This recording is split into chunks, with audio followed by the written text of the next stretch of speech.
Maruti Fronx 2025 பிப்ரவரியில் விற்பனை சாதனை. புதிய ஹைபிரிட் தொழில்நுட்பத்துடன் ஆட்டத்தை தொடரும் ஃப்ராங்ஸ் ஹைபிரிட் கார். வணக்கம் செய்திப்புணல் நேயர்களே. மாருதி ஃப்ராங்ஸ் 2025 பிப்ரவரியில் அதிக விற்பனை பெற்றது. மாருதி சுசுகி புதிய ஹைபிரிட் தொழில்நுட்பத்தை அறிமுகப்படுத்த உள்ளது.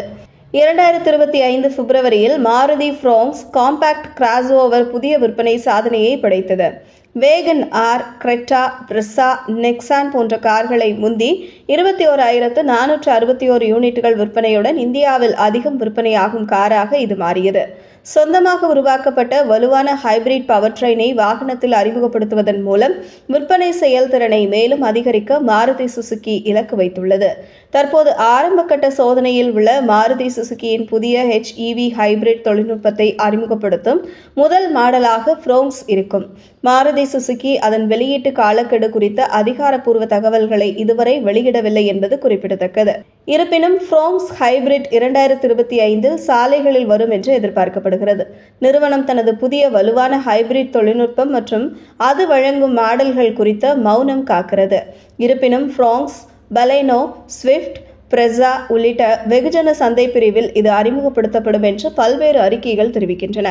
வலுவான ஹைபிரிட் தொழில்நுட்பத்துடன் சுசுகி ஸ்பேஷியாவை அடிப்படையாக கொண்ட ஒரு புதிய மினி MPVயும் திட்டமிடப்பட்டுள்ளது. மாருதி பலேனோ மற்றும் ஸ்விஃப்ட் கார்களின் வலுவான ஹைபிரிட் பதிப்புகள் முறையே 2026 மற்றும் 2027 ஆண்டுகளில் வரும் என்று எதிர்பார்க்கப்படுகிறது. 2029 ஆண்டில் ஒரு தலைமுறை மாற்றத்துடன் பிரெஸ்ஸா வலுவான ஹைபிரிட் பவர் ட்ரெயினை பெறும். மாருதி சுசுகியின் புதிய உள்நாட்டு வலுவான ஹைபிரிட் தொழில்நுட்பம் டொயோட்டாவின் அட்கின்சன் சைக்கிள் பவர் ட்ரெயினை விட விலை குறைவாக இருக்கும் என்று எதிர்பார்க்கப்படுகிறது. இதற்கு குறைந்த இயக்க செலவும் குறைந்த கார்பன் வெளியேற்றமும் இருக்கும். புதிய மாருதி ஹைபிரிட் வாகனங்கள் லிட்டருக்கு 35 கிலோமீட்டருக்கும் அதிகமான மைலேஜ் வழங்கும் என்று பல்வேறு அறிக்கைகள் தெரிவிக்கின்றன. ஸ்விஃப்டில் இருந்து பெறப்பட்ட 1.2 litre Z12E petrol engine Maruti Fronx ஹைபிரிடில் உள்ளது. டொயோட்டாவின் ஹைபிரிட் அமைப்போடு ஒப்பிடும்போது இது ஒரு எளிய மெக்கானிக்கல் வடிவமைப்பு மற்றும் குறைந்த பராமரிப்பு செலவை கொண்ட ஒரு தொடர் ஹைபிரிட் அமைப்பை பயன்படுத்தும். 2027 வெளியிடப்படும் என்று எதிர்பார்க்கப்படும் எலக்ட்ரிக் ஃப்ராங்ஸை வெளியிடவும் மாருதி சுசுகி திட்டமிட்டுள்ளது. சில எலக்ட்ரிக் வாகனங்களுக்கு ஏற்ற வடிவமைப்பு மாற்றங்கள் மற்றும் அம்ச மேம்பாடுகள் இதில் சேர்க்கப்பட்டிருக்கலாம்.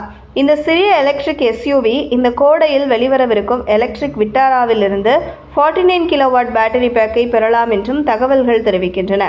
இதுபோன்ற செய்திகளை தெரிந்து கொள்ள செய்தி புனலுடன் இணைந்திருங்கள்.